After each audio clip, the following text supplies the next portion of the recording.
The world is in financial disarray. Currencies failing, economies in wild flux, jobs being lost. But what if you could build an entirely new economy, one specifically designed for the digital realm? Well, that is the dream behind Bitcoin. Bitcoin, for those of you who don't know, is an electronic online currency that was created in 2009. It was made by someone who did it under the pseudonym Satoshi Nakamoto. Like any economy, you don't want too much too fast because then the value of your currency drops, or so slow that your economy grounds to a halt. It's designed to be a self-stabilising economy. Whether it actually is that way though, well, that is a little bit more complicated. I sent 100 euros worth of Bitcoin from here in Tokyo directly to you guys through this camera, through the network, through the TV, right into your home. If I had tried to do that, send you the money with a traditional bank, it would have taken several days and probably cost 30 euros. I just did it right now with Bitcoin instantly, basically for free, and didn't have to ask anybody for permission. I didn't need a bank, I didn't need a government, I didn't need anybody. I just needed myself and you and our smartphones to do it. That's the power of Bitcoin. Wall Street is fraud, America is fraud, the world is fraud, banks are fraud, central banks are fraud. We live in an era of fraud. It's all based on fraud, and they get a percentage of the fraud. That's the business model. To suggest that there is any moral or ethical aspect to anything that's going on now is to be completely naive about the fact that we live in an era dominated by financial terrorists, jihadis of banking. They're here to kill you and themselves. They believe in an ideology, not the Quran, but Adam Smith, that they completely misread and interpret as something to justify their blowing themselves up. Janet Yellen's a terrorist! Mario Draghi's a terrorist! The Central Bank of Japan is a terrorist! These are the real terrorists! Funds received. This community is switching to what they think is a better monetary system.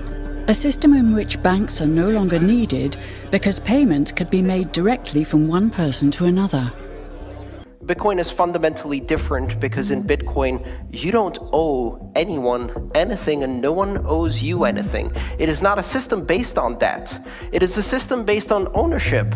And no one can censor it, no one can seize it, no one can freeze it. It's November the 2nd, 2008, just 6 weeks after the Lehman Brothers collapse. And all over the world, there are panicked debates about how to save the banks. Then, on a little visited web forum for cryptographers, a document appears in which a completely new monetary system is proposed. The visionary author calls himself Satoshi Nakamoto. These were the darkest days of the financial crisis. So that to me suggests a very clever mind that saw an opportunity, the perfect opportunity to introduce a new radical technology and a new radical approach to money and finance at just the right moment when people would be very open to making this big shift that's required to adopt a new currency. What's exciting for me is like a global economy. Right now we say we have a global economy, but I can't take $1 and give it to you in the Netherlands and then you know what to do with it, right? You would have to go and change it to your native currency. And when you kind of eliminate that step and I can just send you one form of payment and you can send me a product in a matter of seconds, that starts to change things from a global perspective. How could this digital coin invented by this Satoshi Nakamoto become hundreds of times more valuable than the dollar? And why do enthusiasts like Roger Fear want the world to switch to bitcoins? I'm giving every single person here 1,000 yen worth of Bitcoins, which is like $8 and something cents. Back in the early days, you know, I'd get phone calls from my buddies, oh, hey man, I lost 10,000 Bitcoins because my computer blew up, right? Back then, one Bitcoin was less than a penny, right? So nobody cared. They lost $10. I don't care, right? And now 10,000 Bitcoins, that's $5 million. That's a big deal, right?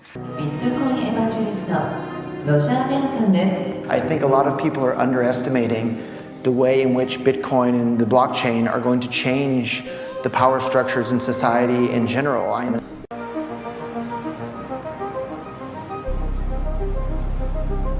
You can buy Bitcoin at the Shell station. Check it out. Good. Got $2. Hit finish. Oh. $2 Bitcoin. Just like that. From this machine. I just turned cash into digital currency.